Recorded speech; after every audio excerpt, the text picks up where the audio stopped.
Welcome to the XR Magazine podcast. I'm your host, Diana Olenik, and on this show we dive into the cutting-edge worlds of XR, Web3, and artificial intelligence with the brightest minds in the industry, bringing you exclusive insights and game-changing conversations that will revolutionize your understanding of the future. Today we're going to be speaking with the team at Octonic VR.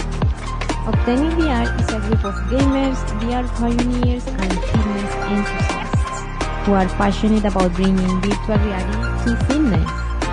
Octonic originated from the expertise in building motion simulators for VR, and their Hub Neo VR lab in Manhattan, New York City has been pioneering VR motion simulators through design and development since 2016. After recognizing a significant need for a seamless locomotion solution to achieve natural movement in VR, Octonic VR started working on a treadmill VR application. This work resulted in the creation of Octonic VR, and today we're super excited to be talking with all the management team.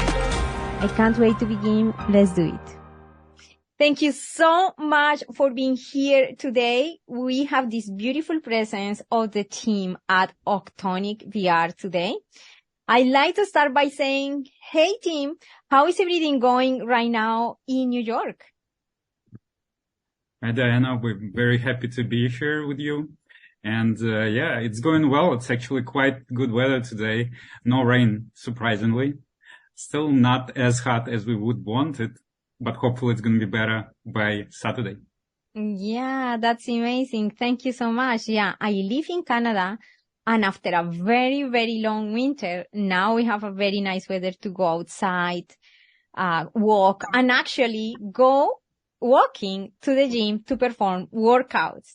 And speaking about workouts, I'm very excited for the topic today because we're going to be speaking about Octonic VR. And of course, you are the experts in this amazing platform that facilitates the workouts in VR. So my first question for you is going to be how the idea of Octonic VR actually came to life. Okay, I'll take this one, guys, and you'll chip in. So my name is Ilya, and the way it all started actually with our work, David and I, we worked at Hub Neo VR Lab. That was our first VR project. It was basically a VR center where we offered to people to play most advanced VR motion simulators, which we designed and built in-house. And, you know, we had racing simulators, we had flight simulators, and we also had treadmills, such as Virtuix treadmills, for instance. And obviously we also had like room scale VR. And over the years, what we've seen at the lab is that many people are not satisfied basically with the locomotion solution in virtual reality, where, like, for instance, if you are in a kind of, confined space of a room, you can't really go far enough, right? You eventually going to face the wall. So that's how we started working on our own omnidirectional treadmill solution. That was the idea originally. And actually, David designed a pretty awesome prototype. And we also, as we were designing hardware, we are originally a hardware company. As we designed the hardware, like a mini treadmill, this size treadmill, we also kind of created the software to kind of run it. And fast way forward, we actually realized that we can build a machine that would be cheap enough, small enough, and kind of, easy enough to use, with the today's technology at least, so that people can use it at home, for instance. And at this point, we were kind of, on a crossroads where we have this, kind of idea, we have a dream of, omnidirectional locomotion in virtual reality, and we can't realize it, with today's technology on the hardware side. But the software was already written by that time, and David and I, we started thinking about how we can basically use it, right? And that's when we kind of, that was an aha moment for us when we realized that there is a huge market with the ready-to-go hardware for our software, which is fitness treadmills and rehabilitation treadmills users, right? So it's not Granted, it's not omnidirectional treadmill. It's just one direction movement in physical world. Still, basically what we set, the goal we set for ourselves was to make a mobile VR headset to communicate with the treadmill wirelessly and to control the treadmill from virtual reality. And that's what Octonic is. Wow, it sounds amazing. Thank you so much for expanding on that. I definitely see how the market gets more and more refined in terms of us, the customers, in these type of experiences. Because as soon as we have the opportunity to have a piece of equipment and there is something added to that, like, for example, the opportunity to explore another city or another world or being surrounded by a nice environment that might enhance that experience, then our own ideas or our own aims in the experience get a little bit higher and higher. So I'm so happy that you are improving on that and actually bringing these new experiences. That's amazing. Thank you so much. I also think that there are normally inherent safety concerns when combining physical exercise, right? Because even just having a normal, typical treadmill, it requires certain ergonomics, certain elements that, of course, as the machine alone, have to take into account in order to prevent any injury with the user. I wonder how these type of concerns also were addressed with Octonic VR. Yeah, you're asking a great question, actually. That was the first question every treadmill manufacturer partner asked us way back. And we've spent a lot of time, actually, a couple of years, actually, designing our safety system, even before we had our first virtual reality world for running built. And David, maybe you can tell more about our 3-level safety system we have in place right now. So off you go. So essentially, we are tracking the position of the user relative to the treadmill. So we know at all times where they are on the treadmill. So if they go too far, to the front, to the back, to the left or right, we'll be able to warn them. So the user will actually get a warnings notification in the game, telling them to correct themselves.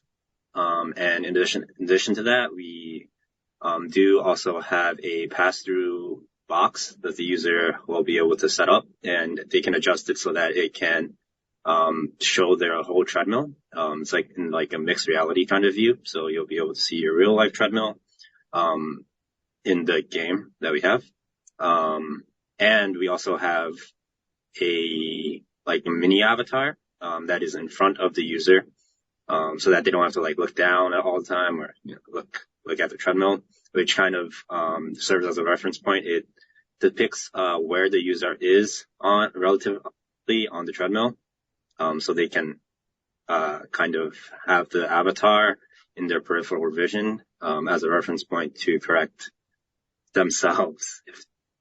Try to stay centered on the treadmill. Wow, yeah.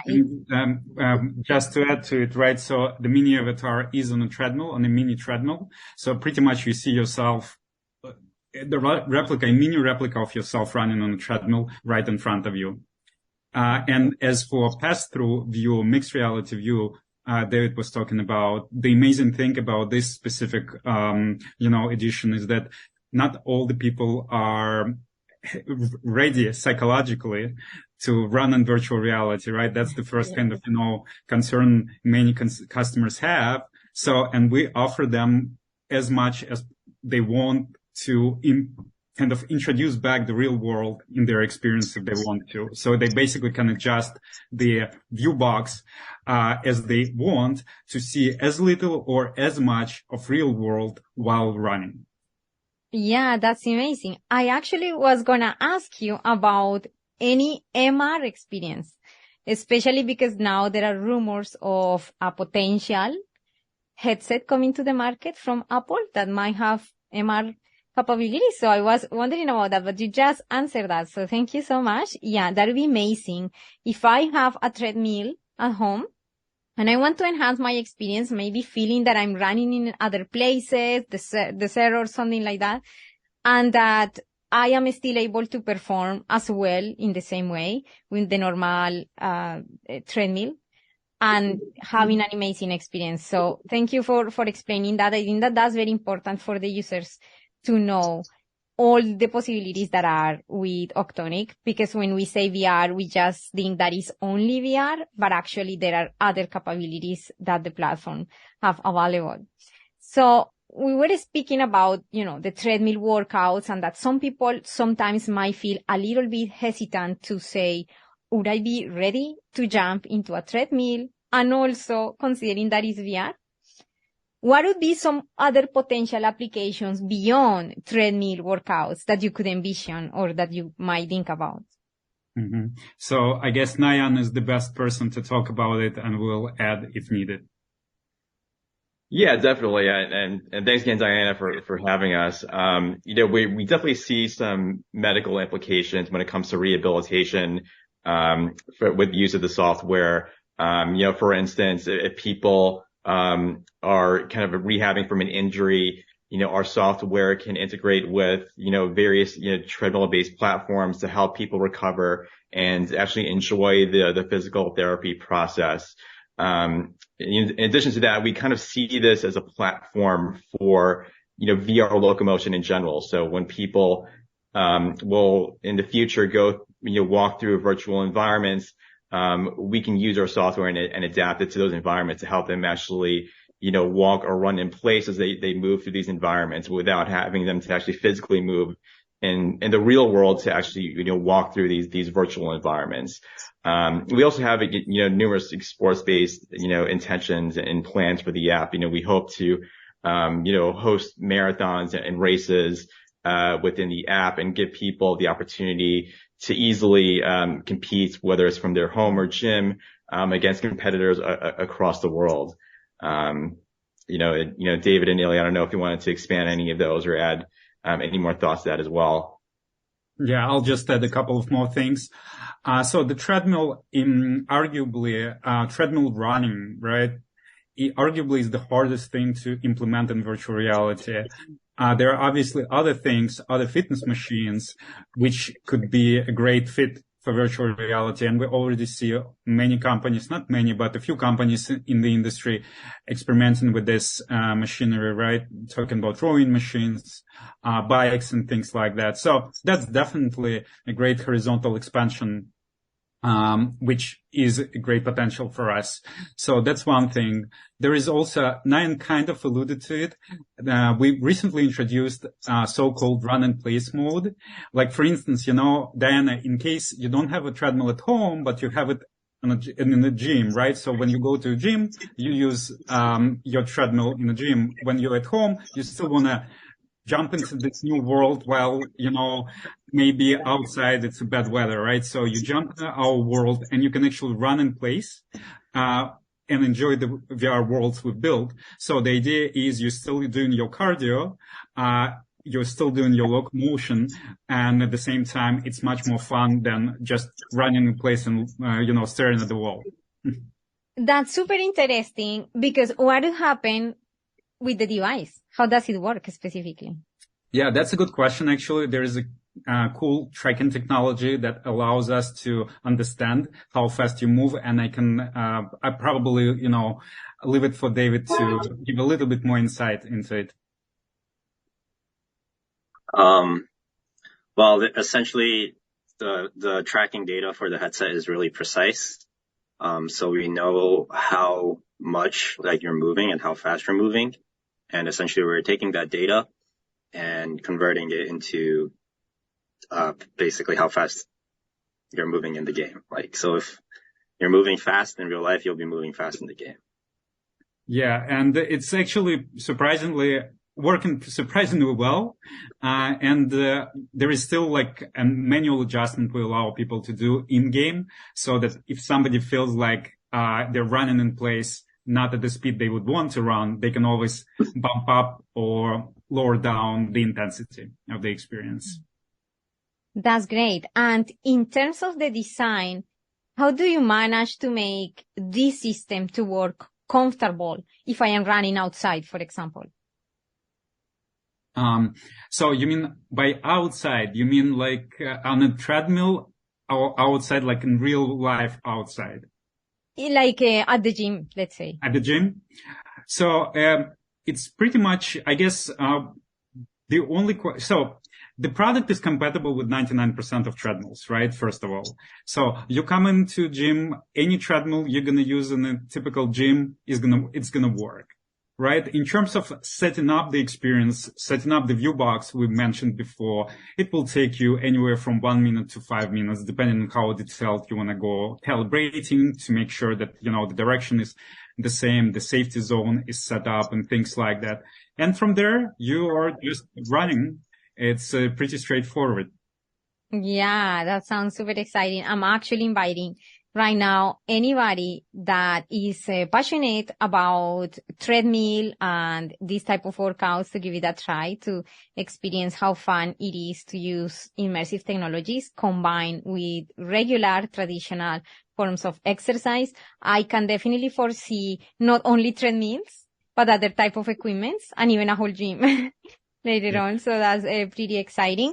And I want to highlight when you mentioned the upcoming feature, or maybe you're already on that, for competition. Because most of the apps that we have, for example, if we are wearing the watch, like tracking fitness devices, usually we can set up devices in a way that we can create this connection with other people around the world as well, and perform even more workouts, etc. And so by the addition of these programs that you are to be maybe released soon, that would be very, very exciting for people to experience and to get to, use even more the technology. So thank you for mentioning that.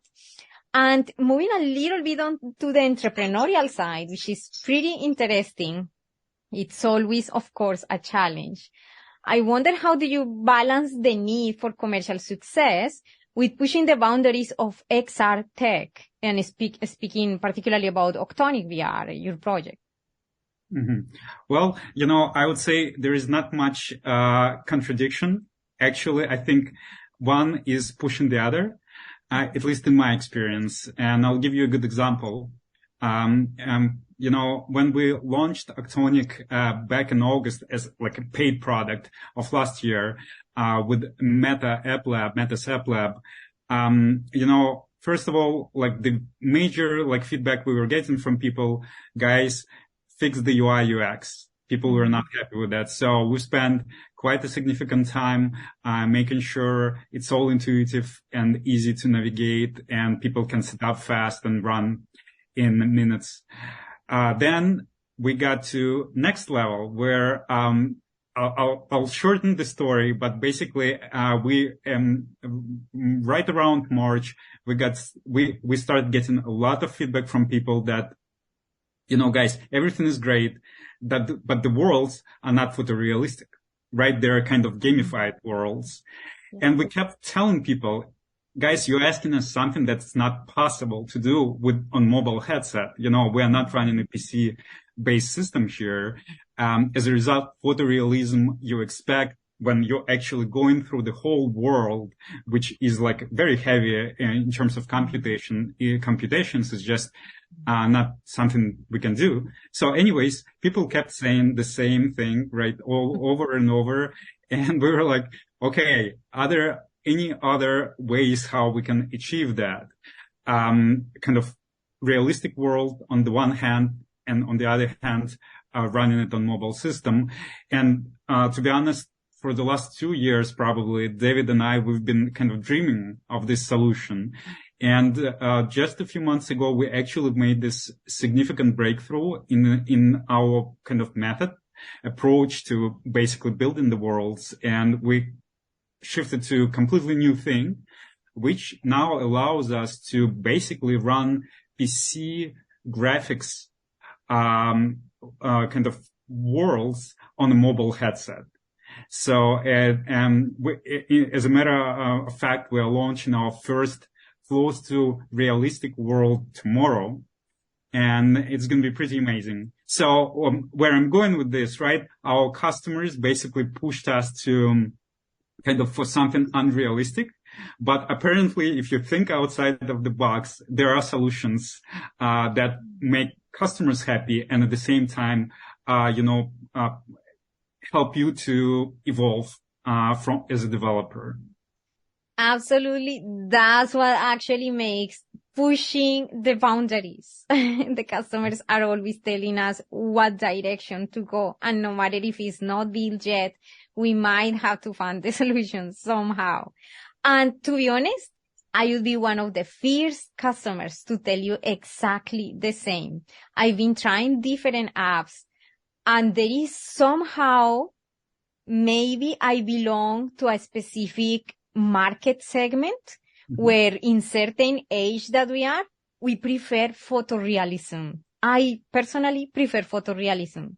I don't like the avatars that are totally don't look like right, because I come from a certain maybe age population. So I think that when it comes to fitness, there is somehow certain connection that we try to look sometimes for nature. And when it comes to nature, somehow we want to feel similar type of artwork or certain visuals. So I'm super excited that you implemented this. This is mind blowing. I am again inviting anybody to actually experience it, because this is not an easy technical aspect to come up with when we are speaking about mixed reality applications. Virtual reality is pretty complicated. So thank you so much actually to listen to the customers and to push the boundaries towards that direction. Thanks for customers as well. Yes, because we are looking for these type of experiences. People that is enthusiastic about running outside and doing all of these sports. We actually get super happy every time that is summer, because we know finally we can go outside and can experience the green or different landscapes. People actually travel around the world just to run and experience different environments, to experience the heat, to experience when it's a little bit cold, to see the sceneries. This type of different landscapes is what makes very successful apps, like apps that, these type of apps that are, for example, for bicycles and all of this, just seeing in a screen. That's what makes us happy. So thank you for that. And what is coming up next for you, or what type of things can you disclose about your vision? What are you excited about right now? Well, we kind of told you about the development side of things, right? There are also some updates on the business side of things. Nahiyan, I don't know if you want to plug in a couple of words about what's coming. Yeah, I mean, I guess going back to the development side of things, with the new generation of headsets coming out, we're looking forward to kind of maximizing the capabilities of those headsets as they come out in the near future. And as we know, probably it looks like right now, June there's a high probability that Apple will release their headset. But once these headsets come out, we look forward to developing for them. But more on the business side of things, we are launching a public offering campaign with Start Engine, starting the first week of June on June 7th. And, we're planning to kind of use this as an opportunity to, welcome, investors onto our campaign who we can, partner with and get their insights from and really, use their insights to help build our app out. And to increase marketing of the product and further develop the product and help it realize our biggest visions for it moving forward. So we're really excited about that. We put in a lot of work over the last couple of months towards this offering, and we've only recently, finished doing the paperwork to publicly offer our stock.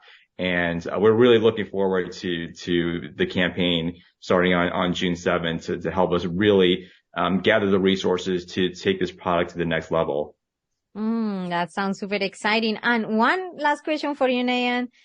What would be the main, maybe number one strategy or advice you would give to our listeners that are willing to create their own app related with these technologies? What have been, your biggest insights on entrepreneurship, speaking about a business?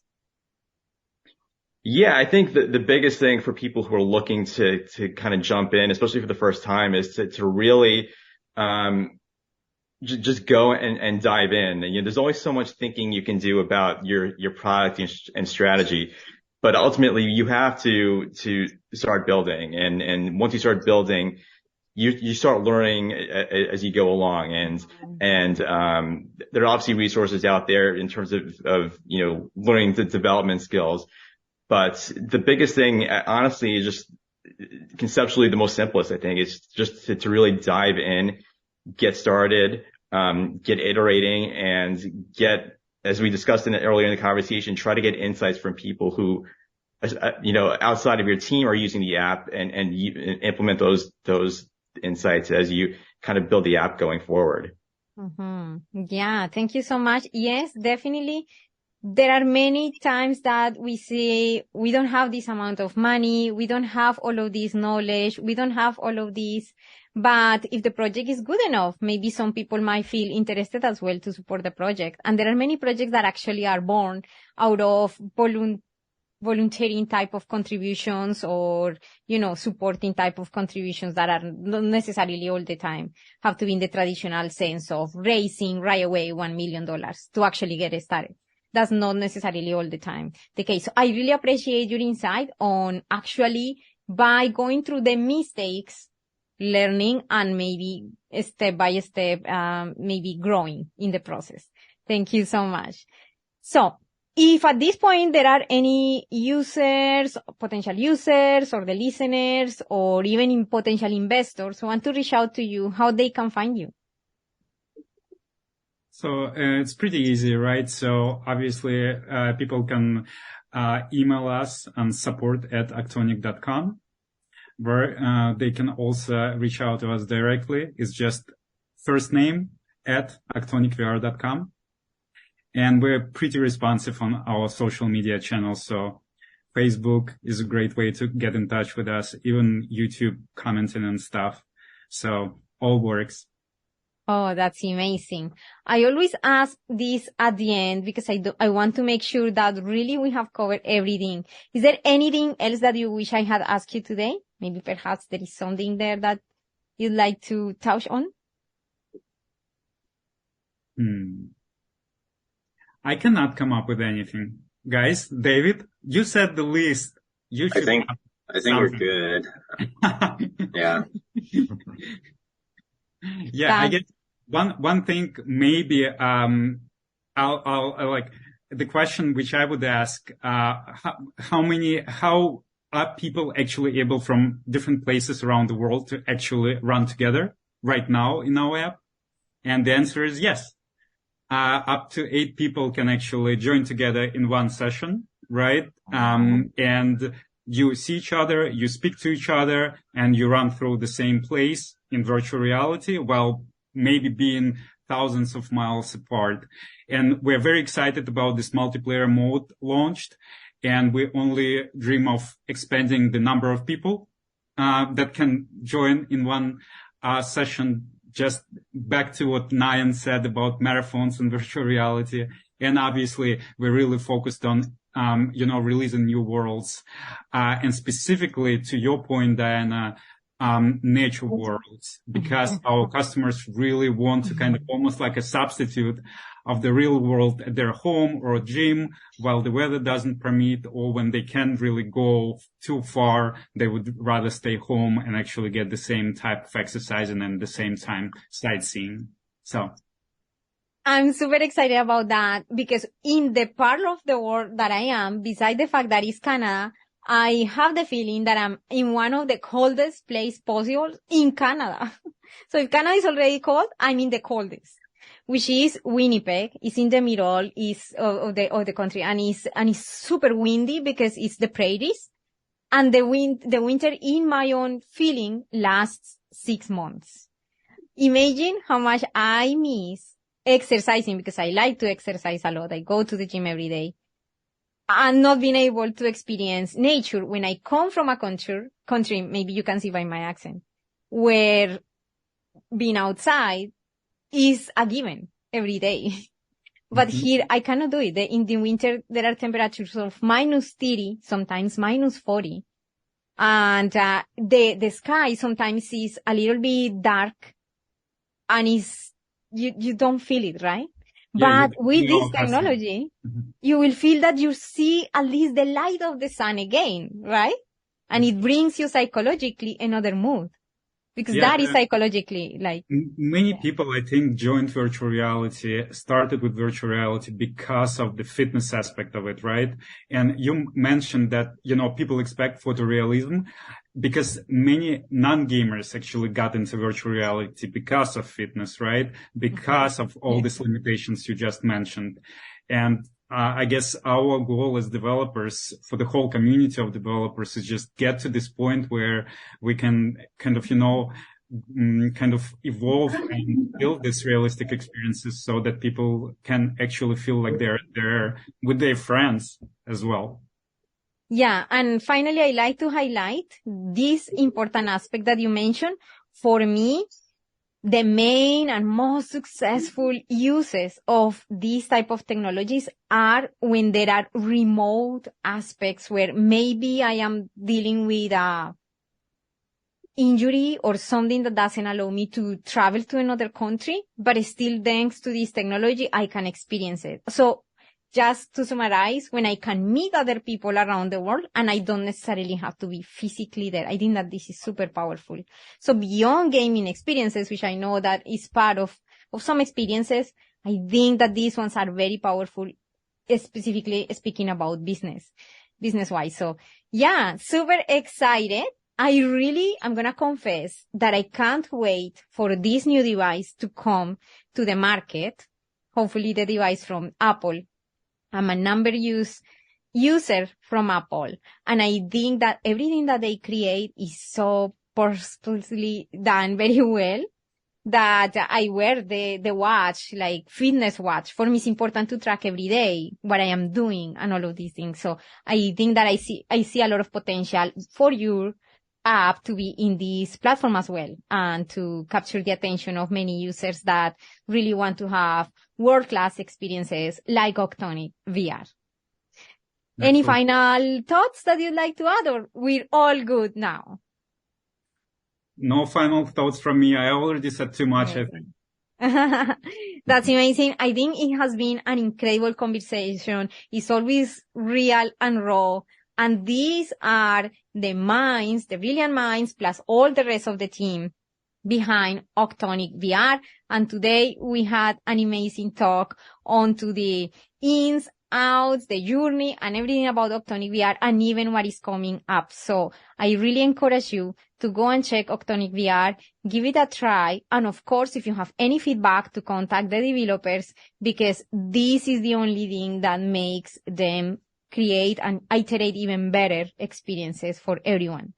Thank you so much for being here today. Super excited, and see you in the next episode. If you like this episode, please consider subscribing or sharing to another, maybe fellow XR enthusiasts. Thank you so much, and see you in the next episode. Thank you. Bye for now. Will do.